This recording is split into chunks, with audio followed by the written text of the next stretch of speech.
Well, I'm joined by Michael Rowland, Westpac's Chief Financial Officer. Michael, thanks for joining us today. Thanks for having me. Well, Westpac has handed down its annual results today, and as always, there's a lot of moving parts. Can you talk us through the key metrics? Certainly, and look, I'd just start off by saying I'm really pleased with the result that we've handed down today.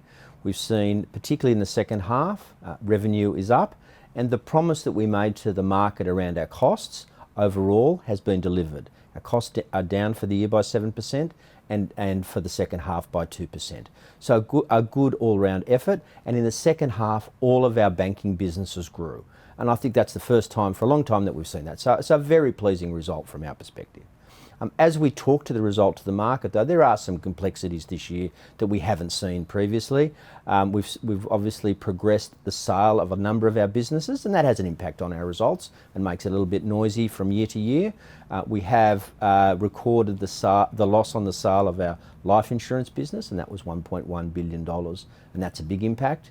And thirdly, inflation and interest rates do have an impact on our result, particularly interest rate volatility, and that has an impact on our cash earnings adjustment. So when we stand back, we've disclosed a statutory profit gain of 4%, but cash earnings, which takes out that volatility for interest rates, is down 1%.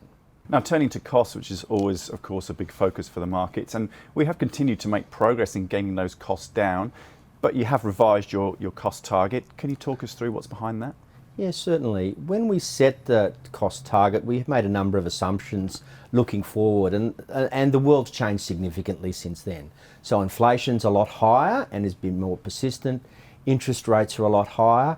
And also what we talked about back in 2021 when we set the target is that we expected the cost of regulatory projects and regulatory compliance to decline over time. But what we found is that regulatory compliance and the investment we need to make is more persistent and is lasting longer. And when we stand back and look at that, it means that the combination of higher inflation and additional investment that we need to make means that our cost base in 2024 it will be higher, and we've therefore revised our cost target to $8.6 billion.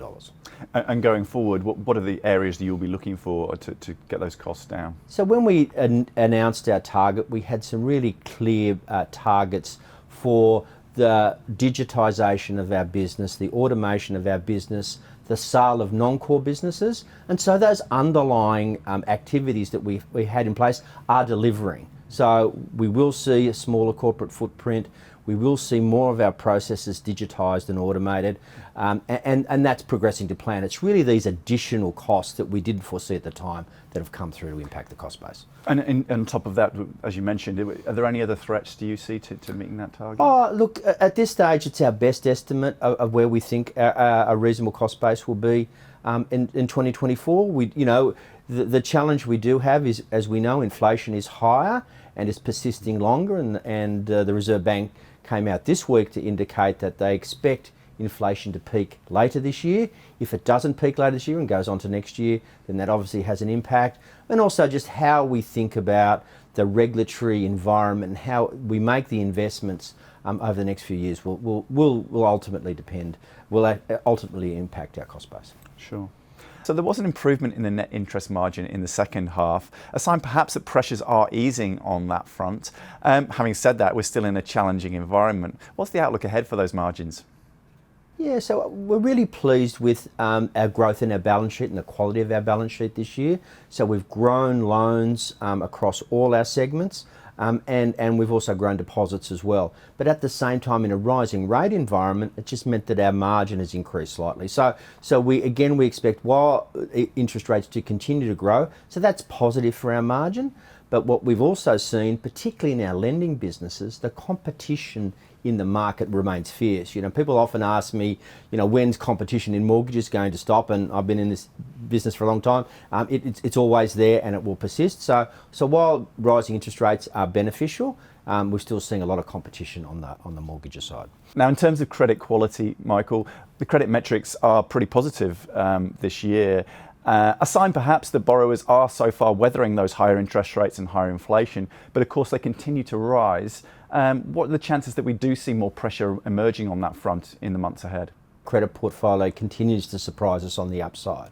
but we know that with higher inflation, higher interest rates, it's going to be harder for our customers to meet those additional costs. And so we expect in the year ahead there's more stress in the portfolio. But having said that, we are well provisioned, so we have thought a lot about the credit provisions that we hold, so we believe we're well provisioned for that, but we do expect some more stress as we go through 2023. And so finally, Michael, looking ahead to 2023, how do you see the bank positioned in terms of its strategic priorities? Obviously, we're going into tough economic times as challenges ahead across the economy. How do you see things going for the bank next year? Yeah, so, as I think about it, the foundations for our bank are very strong going into what's likely to be a more stressful 2023, but our capital is strong. We're well funded and we've got ahead of our funding requirement for 2023, which is great. As I said, we're well provisioned. We do expect customers to come under a bit of stress, but our provision levels are strong.